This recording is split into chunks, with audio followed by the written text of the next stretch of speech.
మార్చి 8 అంతర్జాతీయ మహిళా దినోత్సవం. మొట్టమొదట మహిళా దినోత్సవాన్ని చికాగోలో 1908లో మే 3వ తేదీన జరుపుకున్నారు. మన దేశం కంటే ఇంచుమించు 150 సంవత్సరాల క్రితం అమెరికాకి స్వాతంత్రం వచ్చినప్పటికీ మహిళలకు తగిన ప్రాతినిధ్యం కానీ వారికి హక్కులు కానీ లేవు. 1909వ సంవత్సరంలో ఫిబ్రవరి 28న న్యూయార్క్లో మహిళా దినోత్సవాన్ని జరుపుకున్నారు. అప్పటికి మహిళా శ్రామిక దినోత్సవంగానే పిలిచేవారు. 1910లో ఫిబ్రవరి 27న కోపెన్హాగన్లో మహిళా శ్రామిక దినోత్సవంగానే అప్పటికి జరిగింది. 1911 మార్చి 19న జరిగిన మహిళా శ్రామిక దినోత్సవంలో మహిళలకు ప్రభుత్వ పదవులలో ప్రాతినిధ్యం అవసరమని తీర్మానం చేయడం జరిగింది.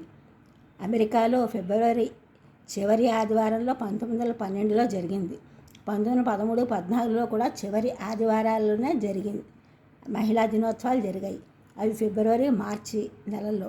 1914లో జర్మనీలో జరిగిన మహిళా దినోత్సవానికి మహిళా ఓటు హక్కు దినోత్సవంగా అంకితం చేయడం జరిగింది.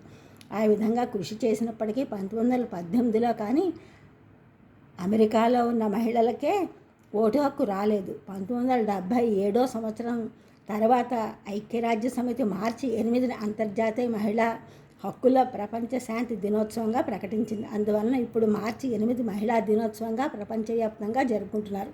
మన పురాణ కాలంలో నుండి కూడా మహిళలకు గౌరవం, ప్రాధాన్యత ఉన్నాయి. మన శివుడు పార్వతీదేవికి సగభాగం ఇచ్చాడు. విష్ణుమూర్తి వక్షస్థలంలో చోటిచ్చాడు. బ్రహ్మ వాక్కులో సరస్వతీమాత ఉంది.